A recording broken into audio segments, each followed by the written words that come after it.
नमस्कार, SBT news में आपका स्वागत है। पेश है 11 जनवरी गुरुवार दोपहर 1:15 राजस्थान की 15 बड़ी खबरें। इस न्यूज बुलेटिन के प्रायोजक हैं विनी केक एंड मोर। तो सबसे पहले एक नजर डालते हैं आज की हेडलाइंस पर। घूमने आए स्कूली बच्चों से भरी बस ट्रेलर में घुसी पर खच्चे उड़े। हाईकोर्ट ने राज्य सरकार से पूछा, अभी तक क्या आंकड़े एकत्र किए। कमिश्नरेट पटाखा व्यापारियों को जारी करेगी अस्थायी लाइसेंस।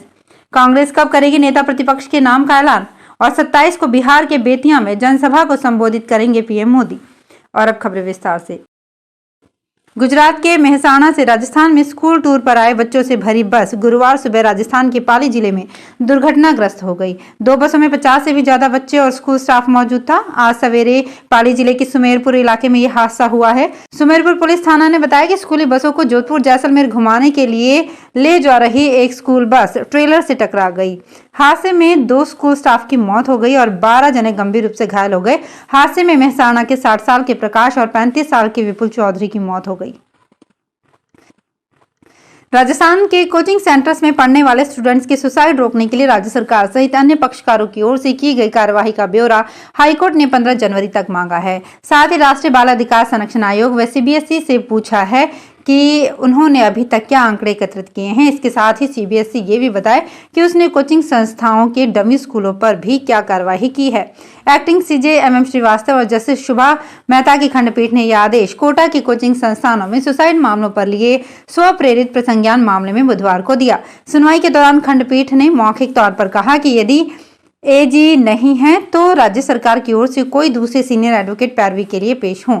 यदि कोई पक्षकार रिकॉर्ड पेश करना चाहे वो 4 सप्ताह में पेश कर दे, क्योंकि अदालत केस को अंतहीन समय तक नहीं चला सकती।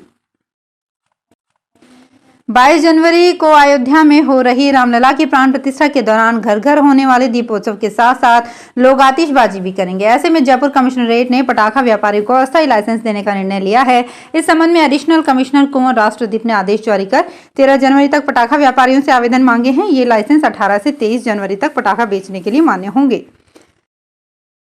राजस्थान में बीजेपी सरकार बन चुकी है। मंत्रिपरिषद का गठन हो गया है। अब इंतजार है नेता प्रतिपक्ष के ऐलान का। कहा जा रहा है कि कभी भी नेता प्रतिपक्ष का ऐलान हो सकता है। उधर सीएम भजनलाल शर्मा ने विधानसभा स्पीकर वासुदेव देवनानी से मुलाकात की।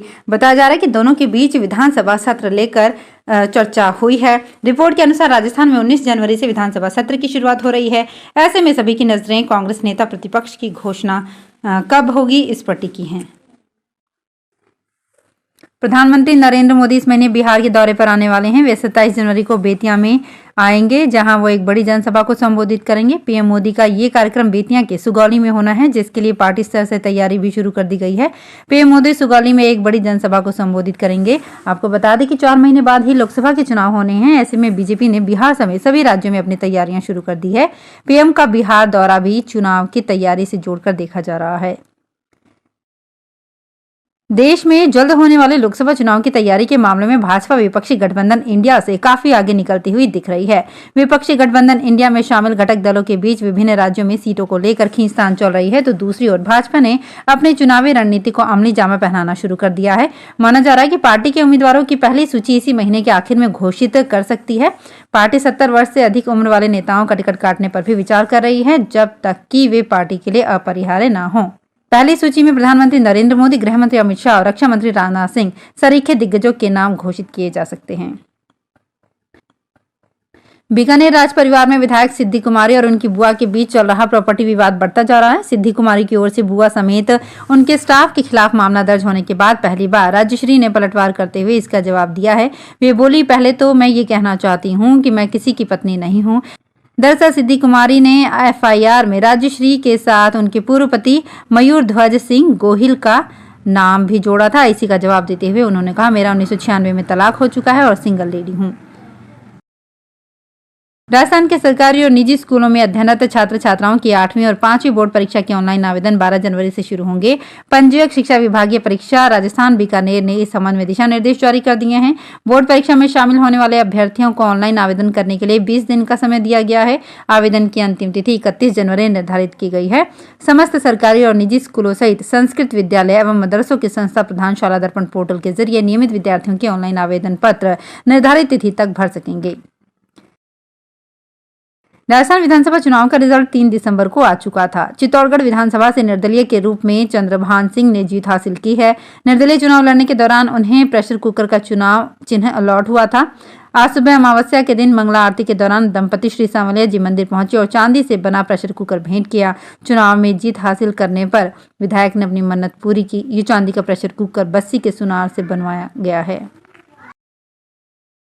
राजस्थान के 9 लाख से ज्यादा किसानों का ई-केवाईसी सत्यापन नहीं होने से पीएम किसान सम्मान निधि नहीं मिल पाएगी। ई-केवाईसी करवाने में अब केवल 4 दिन शेष हैं, लेकिन पीएम किसान सम्मान निधि का सर्वर काम नहीं करने से किसान परेशान हो रहे हैं। पिछले 10 दिन से ई-केवाईसी सत्यापन करने वालों के लिए पीएम किसान विशेष सैचुरेशन अभियान चलाया जा रहा है।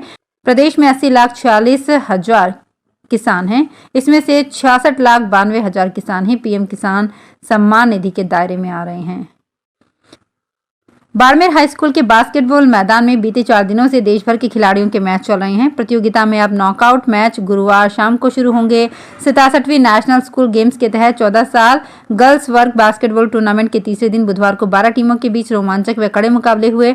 इस टूर्नामेंट में पूरे देश की 348 बेटियां खेल रही है। Mahatma Gandhi school station road के बास्केटबॉल मैदान में रोशनी के बीच रात तक मैच खेले गए। कोटा सेंट्रल जेल की ओर से शुरू किए गए पेट्रोल पंप से ओपन जेल के कैदी हर महीने 9,000 की कमाई कर रहे हैं। इस पंप को शुरू हुए अभी 1 साल का समय ही हुआ है। पंप की सेल प्रतिदिन 10 लाख पार कर गई है। यहाँ अच्छे चाल चलन वाले कैदी पेट्रोल डीजल भरने का काम करते हैं। इनमें से ज्यादातर गंभीर धाराओं में सजा काट रहे हैं। करीब 30 कैदी शिफ्ट के हिसाब से ड्यूटी देते हैं। अयोध्या में 22 जनवरी को होने वाले रामलला के प्राण प्रतिष्ठा कार्यक्रम में भाजपा के वरिष्ठ नेता लाल कृष्ण आडवाणी भी शामिल होंगे। मीडिया रिपोर्ट्स के मुताबिक विश्व हिंदू परिषद के अंतर्राष्ट्रीय कार्यकारी अध्यक्ष आलोक कुमार ने इसकी जानकारी दी है। विश्व हिंदू परिषद ने उन्हें 19 दिसंबर को न्योता दिया था। पहले खबरें आ रही थी कि आडवाणी की तबीयत खराब रहती है, इसलिए वे कार्यक्रम में शामिल नहीं होंगे। विश्व हिंदू परिषद के अंतर्राष्ट्रीय कार्यकारी अध्यक्ष आलोक कुमार के अनुसार आडवाणी और जोशी ने कहा है कि वे समारोह में आने की पूरी कोशिश करेंगे। मुख्यमंत्री पद की शपथ लेने के बाद से ही भजन लाल शर्मा एक्टिव मोड में नजर आ रहे हैं। पेपर लीक प्रकरणों को लेकर सख्ती बरतते हुए जिस तरह से एसओजी का गठन किया गया, उससे माफिया में एक सख्त संदेश किया। सरकार के एक्टिव होते ही राजस्थान एसओजी एक बार फिर से एक्टिव मोड में नजर आ रही है। हर साल बोर्ड परीक्षा से पहले परीक्षा पे चर्चा कार्यक्रम का आयोजन किया जाता है। इस साल भी ये आयोजन नई दिल्ली के तालकटोरा स्टेडियम में किया जाएगा। परीक्षा पे चर्चा के लिए फिलहाल ऑनलाइन रजिस्ट्रेशन की प्रक्रिया चल रही है, जो 12 जनवरी को समाप्त होने वाली है।